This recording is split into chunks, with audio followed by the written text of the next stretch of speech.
সত্যি কি শাকিব খানের হবু মিস জান্নাত হবে? আপনি ডক্টর, আপনার সাকিব খান তো আপনার খুব কাছের, তো এটা কি দেখতে হলে সাথে থাকুন আমাদের জেকে মিডিয়ার সাথে। এটা কি আপনার সাথে কি না, মানে ওনার সাথে আমার বিয়ে হবে কি হবে না এটা না, এটা তো বলা যাবে না। এটা এটা গুঞ্জনই থাকুক। বিয়ে করছে এখন দেখেন, আমার মনে হয় যে জোর করে কারোর সঙ্গে থাকা ঠিক না। প্রভাব পড়ে না সাধারণ মানুষের জীবনে, কারণ সাধারণ মানুষ এর থেকেও বেশি বিয়ে করে। ওইটা সময় কথা বলবে। না, আমাকে তো সবাই প্রশ্ন করেছিল যে আপনি ডক্টর, আপনার সাকিব খান তো আপনার খুব কাছের, তো এটা কি আপনার সাথে কি না। কিন্তু আমি আসলে মনে হয় না কোনো ম্যারিড পার্সনকে আমি বিয়ে করব, এটা হচ্ছে প্রথম কথা। সেকেন্ড কথা, এখন ভালো লাগলে করতেও পারি, কিন্তু আমি কোনো হিরো বিয়ে করব কি করব না এটা আসলে এখনো ভাবিনি। যদিও সাকিব ভাইয়ের সঙ্গে আমার রিসেন্ট একটা ছবির কথা চলছে, এখন সে কেন বলেছে, কাকে নিয়ে বলেছে, এটা আমি আসলে জানি না। আমাকে অনেক জার্নালিস্ট ফোন করছে যে ডক্টর তো আসলে আপনিই আছেন, আর কেউ নেই। বিকজ সাকিব ভাইয়ের সাথে আমার অনেকবার দেখা হয়েছে রিসেন্ট। আমি জানি না এখন বাকিটা, আর জানলেও আমি আসলে না, আমি জানলেও এখন আসলে এটা খুব বলতে চাচ্ছি না, মানে বাট না, এটা তো বলা যাবে না। এটা এটা গুঞ্জনই থাকুক। এটা পরে নায়িকাদের বা নায়কদের আমার মনে হয় সবকিছু একটু মানে ইয়ে থাকাই ভালো, না হলে তো হয় না। সেটা দর্শক বা আপনাদের ব্যাপার।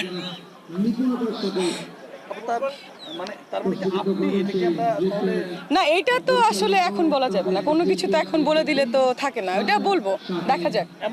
বাট আমার সঙ্গে তার খুব কথা হচ্ছে একটা সিনেমার ব্যাপারে, দেখা হচ্ছে।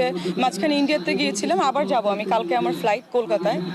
তো ওটা বিষয় না, ওটা পরের সিনেমা গেল, যেহেতু আমরা আভাস পাচ্ছি যে একজন ডাক্তারের সাথে সাকিবের বিয়ে হতে যাচ্ছে।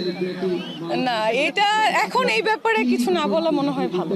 মানে ওনার সাথে আমার বিয়ে হবে কি হবে না এটা না, বাট আমি রিসেন্ট বিয়ে করব, বাট এখন না, আরো 1 বছর পরে। বাট কাকে করবো এটা তো এখন সাকিব ভাই পছন্দ হয় না? অবশ্যই, he is very beautiful and smart, অবশ্যই পছন্দ হয়।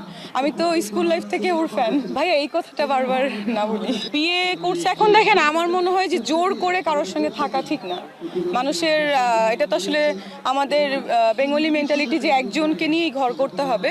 যদি আপনার সঙ্গে বা আমার সঙ্গে আমার হাজবেন্ডের ম্যাচিং না হয় মেন্টালি, তাহলে তো আসলে ডিভোর্স দেওয়া বা সেপারেশনে থাকাটাই বেটার। প্রভাব পড়ে না সাধারণ মানুষের জীবনে, কারণ সাধারণ মানুষ এর থেকেও বেশি বিয়ে করে। আমার ফ্রেন্ড দেখা যায় 4টা 5টা করে বিয়ে করে ফেলেছে। আমার মেয়ে ফ্রেন্ড আছে, ছেলে ফ্রেন্ড আছে, তাদেরটা কিন্তু মিডিয়াতে বা সামনে আসে না। একমাত্র আর্টিস্টদেরটা আসে, কারণ তাদেরকে মানুষ ফলো করে। হ্যাঁ, একমাত্র তাদেরটা মানুষ ফলো করে। তো এখন যার যার লাইফে পড়া সেটা একান্তই তার ব্যাপার। আসলে ডিভোর্স দেওয়া, সেপারেশনে থাকা, এটা তো আসলে অনেকেরই আমি দেখেছি আমার লাইফে। সাকিব ভাইয়ের বিয়েতে দাওয়াত পেলে বধূ বেশে যাবেন নাকি গেস্ট হিসেবে? ভাইয়া এই এই কথাটা বারবার না করেই ভালো, ওইটা সময় কথা বলবে।